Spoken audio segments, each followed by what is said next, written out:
किसी ने क्या खूब कहा है कि याद रखिए, असफलता जीवन का एक हिस्सा है और निरंतर प्रयास करने से ही सफलता मिलती है। यदि आप ऐसे बंधन में बंधे हैं जो आपको अपने सपने सच करने के लिए रोक रहा है, उसे तोड़ डालिए, क्योंकि आप हाथी नहीं इंसान हैं। कौन है ये लोग? कहां से आते हैं? चलिए दोस्तों, शुरू करते हैं आज हमारी मोटिवेशनल कहानी। यह कहानी एक व्यक्ति की है जो हाथी को देखकर कुछ आश्चर्य महसूस करता है। तो चलिए दोस्तों, शुरू करते हैं कहानी।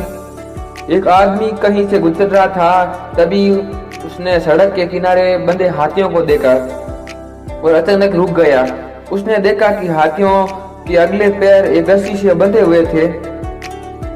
उसे इस बात का बड़ा आश्चर्य हुआ कि हाथी जैसे विशालकाय जीव जो लोहे की जंजीरों को भी आसानी से तोड़ सकते हैं, ये इस कच्ची सी रस्सी को कैसे बंधे हुए हैं।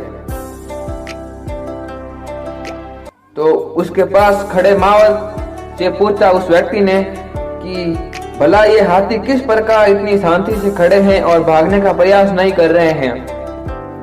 तब महावत ने कहा, इन हाथियों को छोटे थे तब इनको बांध दिया जाता था। उस समय इनके पास इतनी शक्ति नहीं होती थी कि इस बंधन को तोड़ सके। बार बार प्रयास करने के बाद भी न रस्सी तोड़ पाने का कारण उन्हें धीरे धीरे यकीन हो गया कि वो इन रस्सियों को नहीं तोड़ सकते हैं, और बड़े होने पर भी ये उनका यकीन बना रहता है कि इसे वह कभी नहीं तोड़ सकते हैं। आदमी आश्चर्य में पड़ गया कि ये ताकतवर जानवर सिर्फ इसलिए बंधन नहीं तोड़ सकते क्योंकि वो इस बात से यकीन करते हैं। तो दोस्तों, इस कहानी से हमें यही शिक्षा मिलती है कि इन हाथियों की तरह ही हम में से कितने लोग सिर्फ पहले मिली असफलता के कारण ये मान बैठते हैं कि अब हमसे काम नहीं हो सकता और अपनी ही बनाई हुई मानसिक जंजीरों से जकड़े हुए जीवन गुजार देते हैं। तो इस मानसिक रूप से बंधी हुई जंजीरों को तोड़िए और अपने लक्ष्य को हासिल कीजिए, क्योंकि असफलता आती रहेगी